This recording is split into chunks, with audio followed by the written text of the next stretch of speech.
I walked into the Henderson house on a Tuesday afternoon in March, clipboard in hand, ready to complete what I thought would be a routine home inspection. The elderly owner had passed away 3 months prior, and the bank needed an assessment before putting the property on the market. The house sat at the end of Maple Street, a Victorian structure with peeling paint and overgrown hedges that seemed to lean away from the building rather than toward it. I noticed immediately that every window had its curtains drawn, even though the place had been vacant for weeks. The key stuck in the lock, and when I finally forced the door open, the smell hit me, not decay or mold, but something metallic and cold, like pennies left in a freezer. The entryway was darker than it should have been at 2 in the afternoon, and I had to use my flashlight, even though sunlight was clearly visible through the gaps in the curtains. The beam illuminated decades of accumulated possessions, stacks of newspapers from the 1970s, boxes of photographs, furniture covered in sheets that had turned gray with dust. I started in the living room, noting water damage on the ceiling and cracks in the plaster, typical issues for a house this age. But then I noticed the photographs on the mantel, dozens of them, all facing backward. Someone had deliberately turned each frame around so the images faced the wall. I told myself the old man had been grieving. Maybe these were pictures of his late wife, but when I turned one around, I saw it was just a landscape photo of mountains. I checked another, a picture of the house itself. Another, a dog in a yard. None of them personal, none of them obvious candidates for causing pain. I set them back the way I found them and moved to the dining room, where a table was set for dinner, complete with rotting food still on the plates. The meal looked like it had been abandoned mid-bite, with a fork resting in congealed gravy and a glass of water still half full, now clouded with algae. The chair at the head of the table was pulled back at an angle, as if someone had stood up suddenly. I took my notes and proceeded to the kitchen, which was surprisingly clean except for one detail. Every cabinet door and drawer was open, each one pulled out exactly the same distance, about 6 inches. I closed a few, but the symmetry of it bothered me. Wasn't the chaos of a burglary or the randomness of dementia. This was deliberate. The basement door was in the kitchen, and I dreaded going down there. Not because of any specific fear, but because basements in old houses are always problematic. The stairs creaked under my weight, and my flashlight revealed a surprisingly finished space with paneled walls and carpet, though the carpet squelched under my feet as if the concrete beneath was perpetually damp. The basement was divided into 2 rooms, and in the first I found what appeared to be a workshop. Tools hung on pegboards with their outlines traced in marker, and every single tool was missing. The outlines showed hammers, saws, screwdrivers, wrenches, probably thousands of dollars in equipment, all gone. But there was no sign of forced entry, no disturbance. The second room had a metal door with 3 deadbolts, all unlocked. I opened it and found a small windowless space, maybe 8 by 8 feet, with nothing in it except a chair bolted to the floor facing the corner and a light fixture with no bulb. The walls were covered in tally marks, thousands of them, scratched into the paint with something sharp. I counted one section, groups of 5, prison style, covering approximately 3 square feet. If the whole room was like this, there were tens of thousands of marks. I left the basement quickly and went upstairs to check the bedrooms. The first bedroom was normal, if dusty a bed, a dresser, clothes still hanging in the closet. The second bedroom door was locked from the outside with a hook-and-eye latch, the kind you'd use to keep a child from wandering. Inside, the room was empty, except for a sleeping bag in the corner and more tally marks on the walls. The window had been boarded up from the inside, and when I pulled at one of the boards, I saw that dozens of nails had been used, far more than necessary. The master bedroom was the worst. The bed was made perfectly, hospital corners and all, but on the bedside table was a journal. I shouldn't have read it, but I did.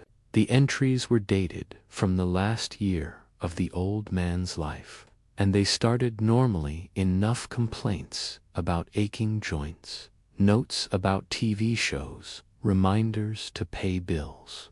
But around 6 months before his death, the tone changed. "It's in the walls again." One entry read, "I hear it moving between the studs at night. Not mice, too deliberate. It stops when I get close." Another entry found another gap today, this one behind the refrigerator. "Sealed it with steel, wool, and concrete. That makes 40. How many more are there?" The entries became more frantic. "It knows I know. It watches me through the vents. I see its eye, black and wet, pressing against the mesh. And then I'm not leaving. If I leave, it will follow me. It's chosen this place because of me, or I've chosen this place because of it. Either way, we're bound now." The final entry was dated the day before his death was officially recorded. "I've decided to stop fighting. I'm very tired. Tonight I'm going to sleep, and whatever happens, happens. I've left instructions for my body to be removed quickly. To whoever finds this, don't stay after dark. It's quiet during the day, but at night it needs to move, and if you're here, it will notice you." I checked my watch for 30 p.m. The sun would set around 6. I had plenty of time to finish and leave. I went through the rest of the house mechanically, taking my notes, my mind not fully processing what I was documenting. In the bathroom, I found the mirror had been covered with black paint. In the hallway, I found a pile of dead batteries, hundreds of them, as if someone had been going through flashlights constantly.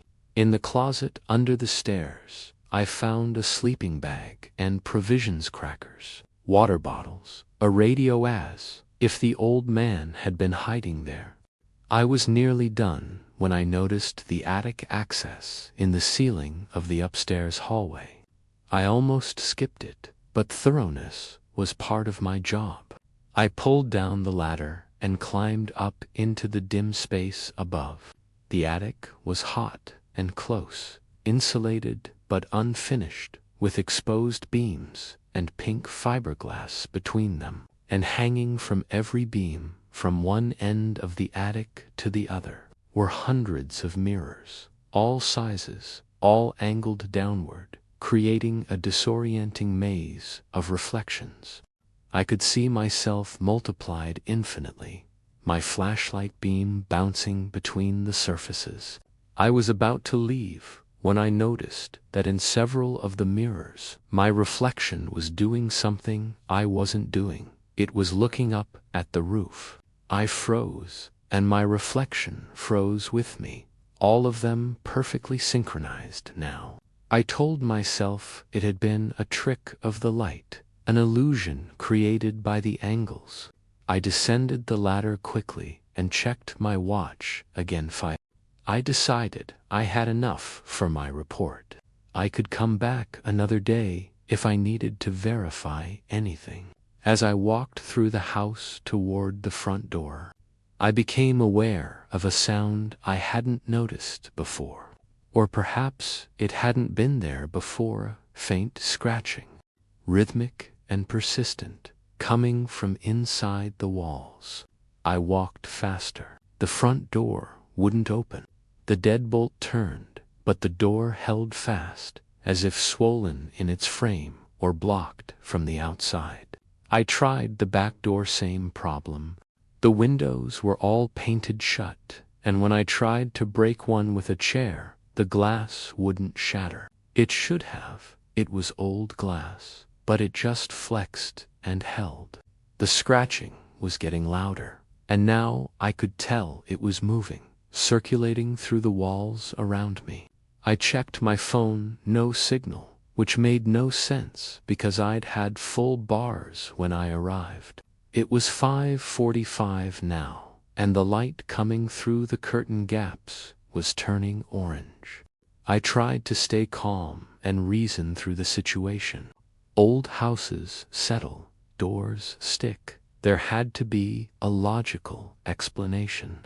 I went back to the front door and threw my shoulder against it, and this time it flew open so easily I stumbled onto the porch.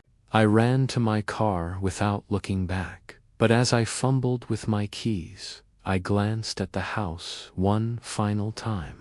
Every window was lit from within, bright and warm, and I could see silhouettes moving past them, dozens of them, as if the house was hosting a party. But there was no electricity. I'd verified that myself when I'd tried the light switches. I drove away and didn't stop until I was back at my office. I wrote a minimal report citing structural issues and recommending the property be demolished. The bank accepted my assessment without question. 3 weeks later, I drove past Maple Street on my way to another job and saw that the Henderson house was gone, reduced to a foundation and a pile of rubble. I felt relief until I read in the local paper that the demolition crew had refused to finish the job after the first day. They'd reported hearing voices in the wreckage and finding rooms in the basement that weren't on any blueprint, rooms that seemed to extend far beyond the footprint of the house. The property sat unfinished for months until the bank sold the land at a loss. Last I heard, someone bought it to build a new house there. And I often wonder if they know what they're building on, or if it even matters anymore. Whether the thing that lived there was tied to the structure or the ground itself, and whether it's patient enough to wait for new walls to inhabit, new spaces to move through when darkness comes. The house at 47 Mercy Street had been empty for 3 years when I moved in, and the landlord was so eager to rent it that he barely asked any questions, just handed me the keys with a relieved smile that should have told me everything I needed to know. The rent was impossibly low for the neighborhood, a tree-lined street in a decent part of town where young families walked. Their dogs and kids rode bikes until the streetlights came on. I was a graduate student, surviving on loans and part-time work, so I didn't ask questions either. The first week was normal enough. I unpacked my books, set up my desk by the window, fell asleep to the sound of wind in the oak tree outside. But on the 8th night, I woke at 3:47 a.m. to the sound of footsteps in the hallway outside my bedroom. Not the settling of an old house or the creak of floorboards adjusting to temperature changes. These were deliberate, measured steps, the sound of someone walking with purpose. I lay frozen in bed, listening as the footsteps passed my door, continued down the hall, and stopped at the bathroom. I heard the door open, heard nothing for a long moment, then heard it close again. The footsteps returned past my door and faded toward the stairs. I told myself I'd imagined it, that I was stressed about my thesis, that old houses make sounds. But the next night, at exactly 3:47 a.m., I woke to the same footsteps, following the same path, and the next night, and the next. By the end of the second week, I was sleeping with my light on, but it didn't matter. The footsteps came regardless, indifferent to my fear, following their nightly route with the regularity of a clock. I tried staying awake to catch whatever was making the sound, but every time I waited up past 3:30, an overwhelming exhaustion would pull me under, and I'd wake at 3:47 to find the footsteps already in progress.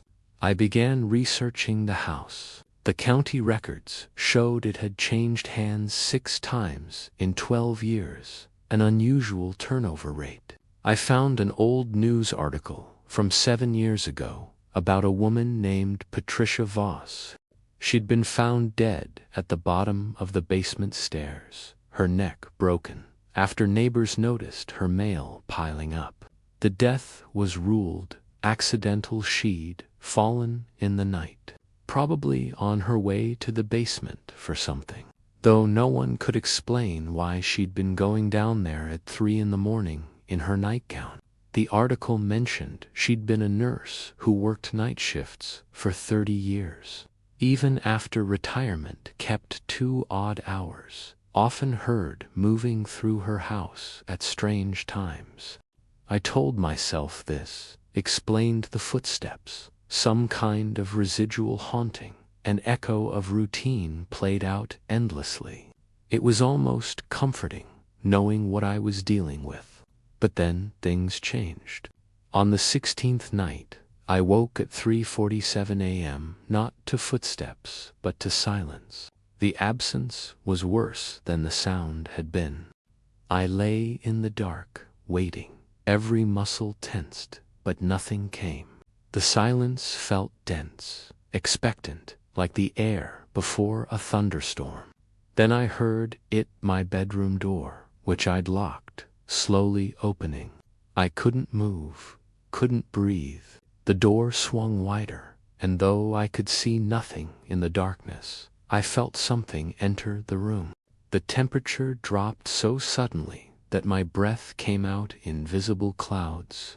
Whatever had come in stood at the foot of my bed, and I knew with absolute certainty that it was looking at me. I tried to speak, to scream, but my voice was gone.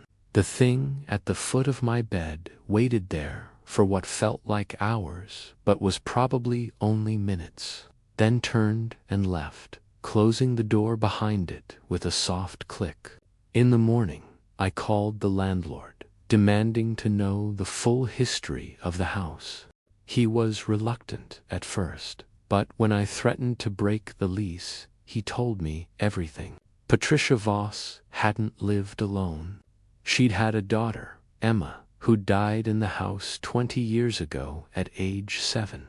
Emma had been sick, something with her heart that the doctors couldn't fix, and Patricia, unable to accept it, had kept her daughter home, away from hospitals, convinced she could save her through sheer force of will and alternative treatments. She'd learned to distrust the medical establishment that had failed her child. Emma had died in the small bedroom at the end of the hall, the room I was using as storage. The footsteps, the landlord admitted, had driven away every previous tenant. But Patricia had lived here for years after, right up until her death, seemingly Some people said she'd wanted to stay close to Emma, that the footsteps brought her comfort. Others said the guilt had driven her mad, that she'd been heard talking to empty rooms, arguing with someone no one else could see. I moved my bedroom to the first floor that same day, dragging my mattress down the stairs, refusing to sleep another night near that hallway. But it made no difference.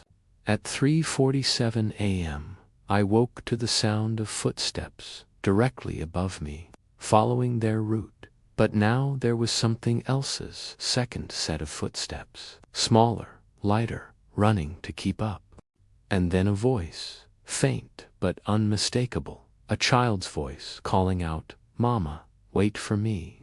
The footsteps stopped.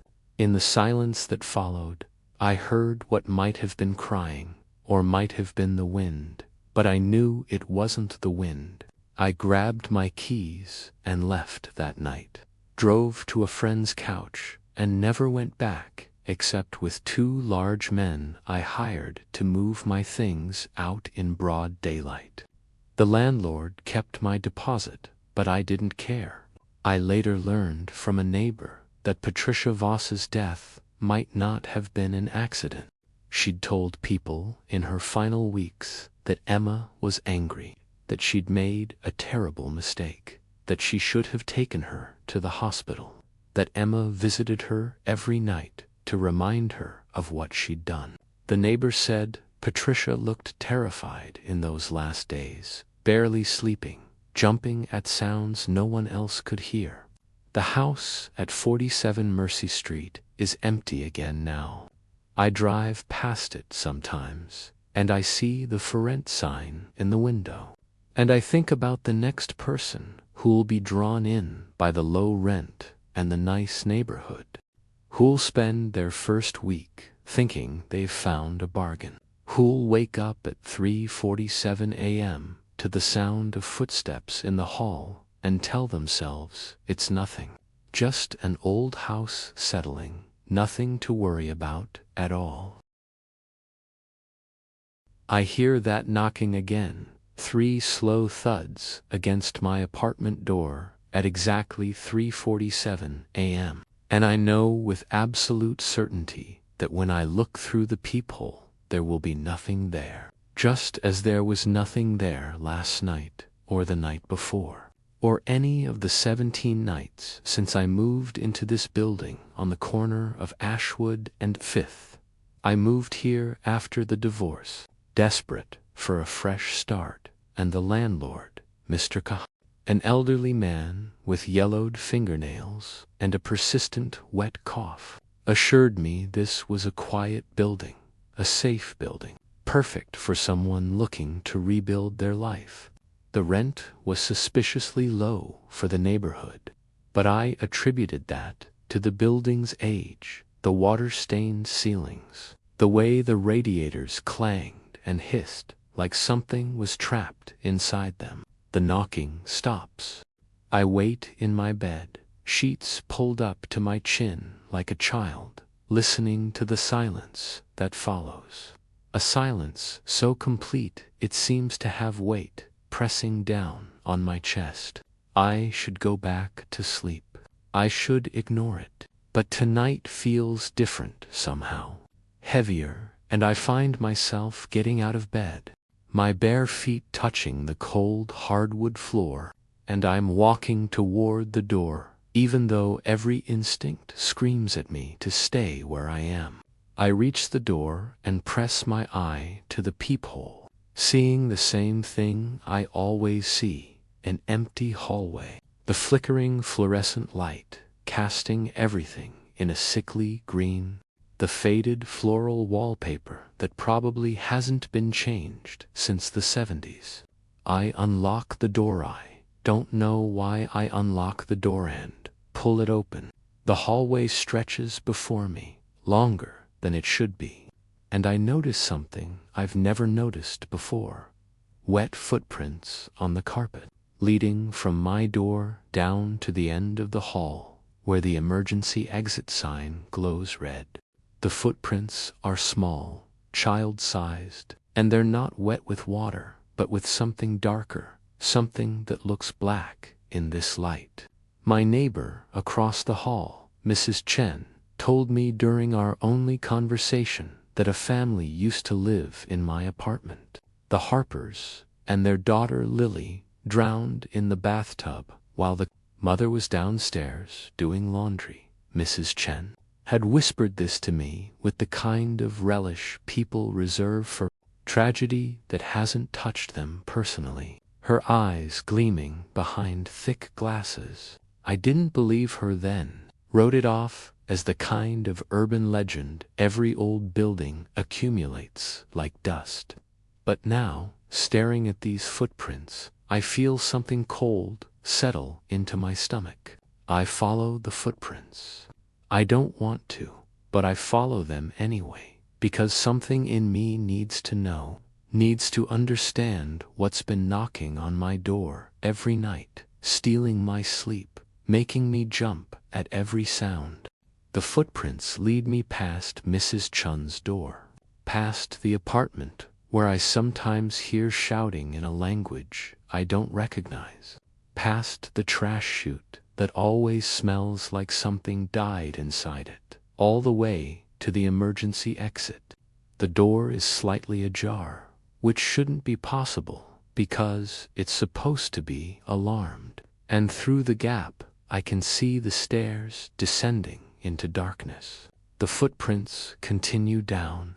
I push the door open wider, wincing at the creak of old hinges, and I start descending the stairs, each step echoing in the stairwell like a gunshot.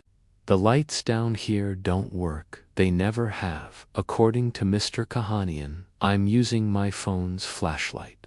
The beam cutting through the dark, revealing concrete walls covered in graffiti and water damage. I descend 1 flight, 2 flights, 3 flights, which doesn't make sense because my apartment is on the 3rd floor, and I should have reached the ground floor by now, but the stairs just keep going down, spiraling deeper into the building like I'm descending into some kind of throat. The footprints are still there, still wet, and now I can smell something, a smell like standing water and rot, and something else, something sweet and wrong.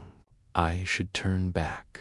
Every rational part of my brain is screaming at me to turn back, but I keep going, driven by something I don't understand, something that feels almost like recognition, like I've been moving toward this moment since the day I signed the lease. I reach what must be the basement level, and the stairs open up into a hallway I've never seen before. A hallway that shouldn't exist because when I toured the building, Mr. Kahane said there was only a small storage area down here, nothing more. This hallway is long and lined with doors, dozens of them, all identical, all slightly ajar, and from behind each door comes a sound, a wet, breathing sound, like someone struggling to breathe through fluid-filled lungs. The footprints lead to the door at the very end of the hall, the only door that's fully closed. I walk toward it, my phone battery at 15% now, the flashlight beam starting to weaken and flicker. I reach the door and place my hand on the knob, and it's wet, slick with the same dark substance that made the footprints. And when I turn it and push the door open, I see a room that's identical to my apartment, same layout, same furniture, but everything is waterlogged and rotting, covered in mold and slime. And in the corner, in the bathtub that's visible through the open bathroom door, I see someone sitting, their back to me, their hair long and dark and floating in water that shouldn't be there. Water that spills over the sides of the tub and spreads across the floor toward my feet. The figure doesn't turn around, but I hear a voice, a child's voice, singing softly, "Rain, rain, go away. Come again another day." And I recognize the melody because it's the same tune I've been hearing in my dreams, the same tune that plays in my head every time I hear that knocking.